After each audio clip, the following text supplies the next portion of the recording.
Dungry family, Emily back talking about marriage and how it applies from a godly perspective for wives. I've been talking about what it means to submit, what respect does for a man, how our roles are different in marriage, and I'd like to discuss the actual historic reason as to why the man has been put in charge and what the spiritual aspect of it is, and actually the full gravity of the situation. I wouldn't be talking about this if I didn't believe this was really, really important as far as spiritual matters go. So I'm going to look at why women find this topic offensive and what the root of this response is. In answering this, I want to demonstrate how the spirit of questioning the scripture of wives submitting is the same spirit which Lucifer presented in the Garden of Eden when he told Eve that she could be like God, and also the same spirit he had in trying to usurp God's authority. In all the many scriptures he's mentioned in throughout the Bible, we hear about how he tried to lift himself out higher than his position and to take on more power and glory than was designated to him.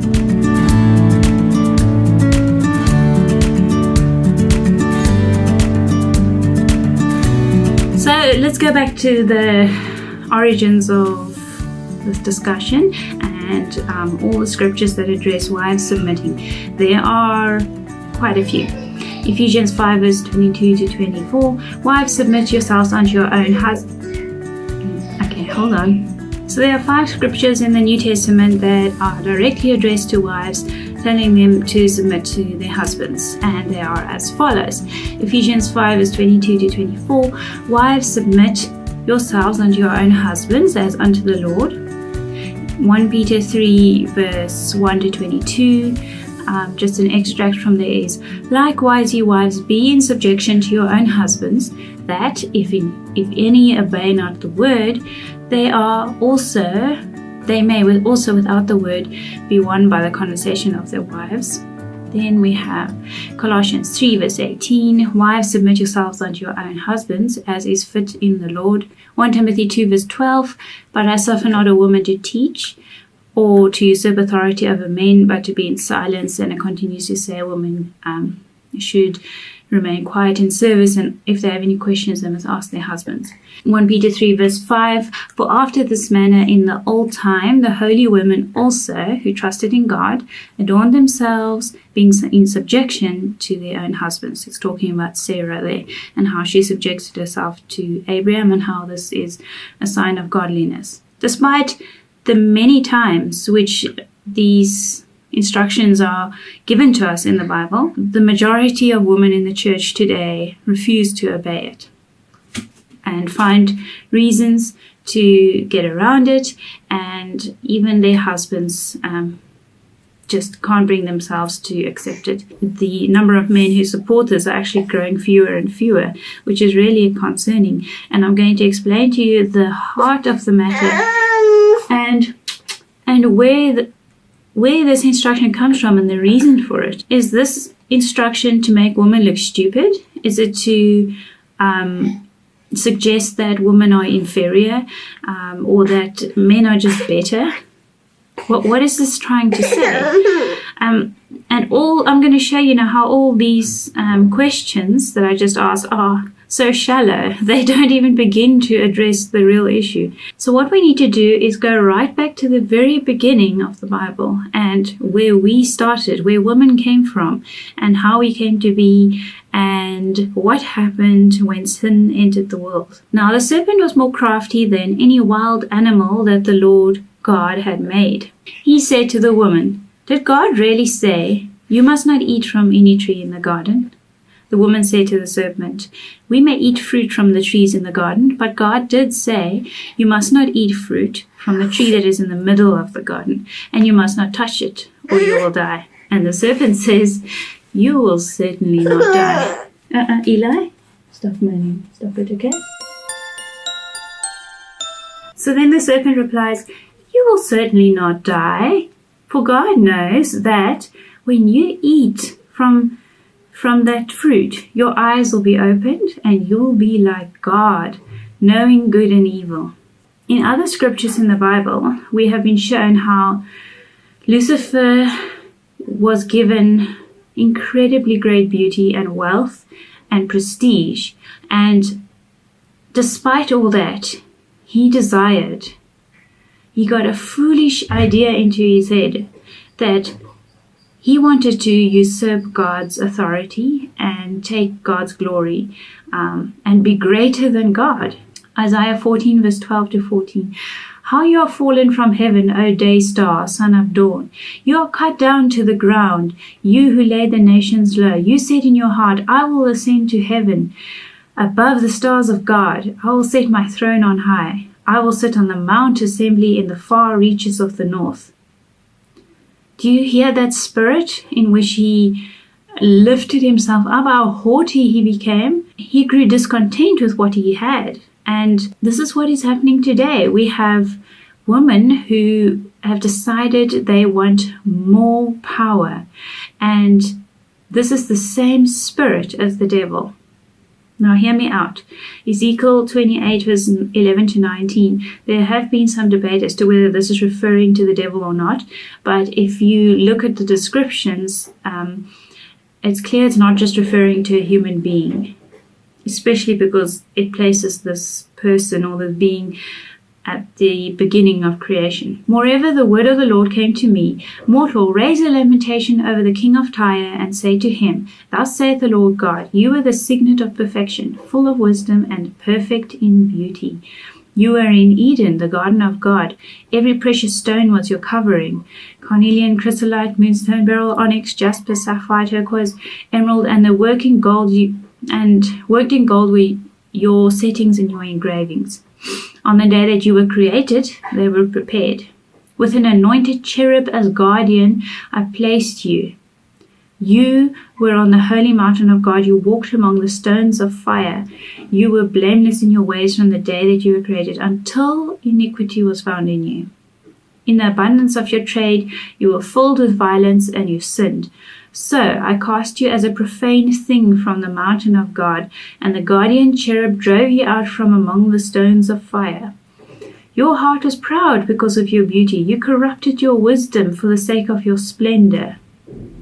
You corrupted your wisdom for the sake of your splendor. Now, ladies, we have been given great beauty. There are many wonderful things we have been given that the other parts of the human race has not been given, i.e. men, and yet we say we are dissatisfied and we want more. This is what Lucifer did. God gave him so much and he wanted more. And then Revelations 12 verse 9 says, "And the great dragon was cast out, that old serpent called the devil and Satan," in case there was any uncertainty, "which deceiveth the whole world. He was cast out into the earth, and his angels were cast out with him." Look, we have to understand the meaning of authority and power and its place. If we begin to grow restless and jealous, envious, discontent with what God has given us in all his wisdom and understanding, we are lifting ourselves against God. We have to be so careful. We have to be reverent. Do we even know what it means anymore to be reverent? So now what has happened is God having cast the devil out of his presence, this wonderful, glorious angel with all his subjugates, all the other angels that were under him and who followed him, God cast them all out. And when we look at the fall and when God gave the curse, he said this to the snake, the serpent, the devil, "And I will put enmity between thee and the woman, and between thy seed and her seed. It shall bruise thy head, and thou shalt bruise his heel." Unto the woman he said, I will greatly multiply thy sorrow and thy conception. In sorrow thou shalt bring forth children, and thy desire shall be for thy husband, and he shall rule over thee. This is everything in a nutshell. He has put enmity between the woman and the devil. So if you just give that a few seconds thought, you see how women are at the very heart of this battle, the spiritual battle between God and Satan, and we are being targeted by the devil. So God has placed the man over us, and I do believe that our husbands give us spiritual protection, because we were targeted in the garden. And God's response to that was to put enmity between the woman and the devil, and also to place the man in authority over the woman.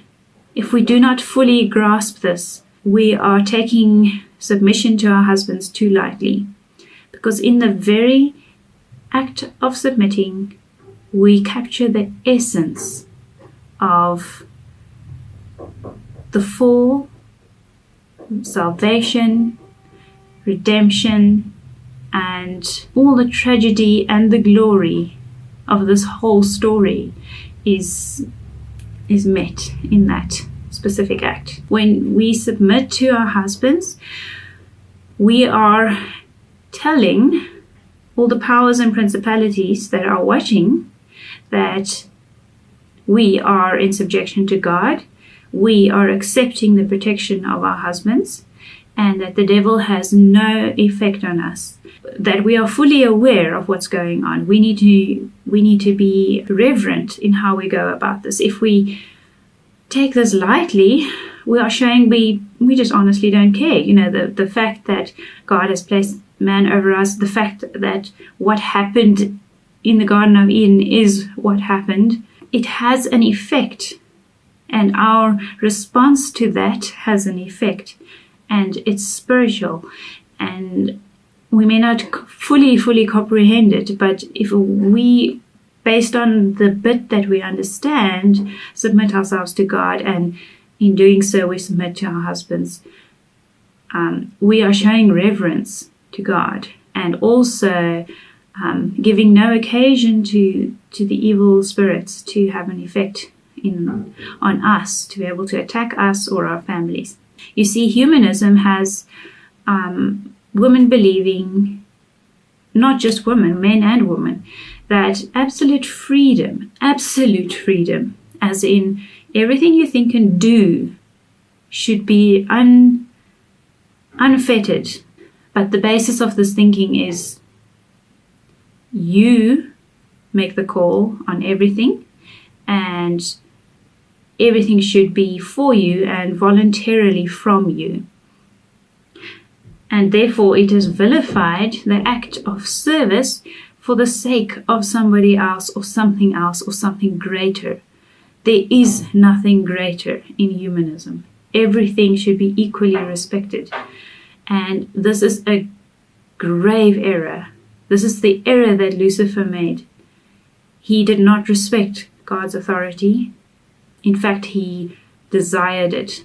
And women, I am warning you, do not desire the power that God has given your husband. I've seen a lot of women, and I myself have experienced this, where I'm trying to push against my husband's strength. I'm trying to push against his power. I'm trying to have an influence and to get in there and to change his mind or to have some control. And there is something there. There's something that will not budge. I don't know. Do you know what I'm talking about? There's something that will not budge. It's in every man. And that is the authority of God in him. When you come up against that wall, you need to stop, because you're coming up against a wall that God put there. Authority is an essential part of how everything functions, and it is not everything. Jesus himself said, the lowest person will be exalted. Why are we so desirous of power when Christ himself said, be servants? When we fight against our husbands, when we push and rally and seek to usurp their authority or to be on equal footing with them, we are fighting against God, and we refuse to recognize that the devil targets us. While at the same time that is true, we are also at the crux of the redemption. Through women, life has been brought back. Through women, light has been brought back into the world through Christ. So if you understand the bigger picture of serving and accepting the authority of our husbands, we are perpetuating the church, and we are perpetuating the victory that God has given us. The moment we try to say that God was not talking to us in submitting to our husbands, or that it meant something else, or that context or translation or this, that. I mean, I read you those 5 verses that each in different ways emphasize women are in subjugation to men. God brought this into play because of how we were deceived by the serpent, and there is enmity between us and them, and God has put men over us and as a protection, an armor for us. So that's what I want to say. Let me know if you have any other insights into this. My understanding obviously is like a glimpse into this spiritual aspect of it. I'm fully convinced that this has very deep roots, recognizing our husbands as our authorities. We are making a spiritual decision when we decide this, and that we should not take it lightly. God has said that to him a meek and quiet spirit is very precious. So it's all the quiet, gentle things. It's the servant heart that catches God's eye. And I want you to recognize how what you are doing in your marriage is a very, very powerful aspect of building the body of Christ, and strengthening the ranks of God. You have the power to complete the picture of the bridegroom, the salvation, the restoration, through recognizing what God has done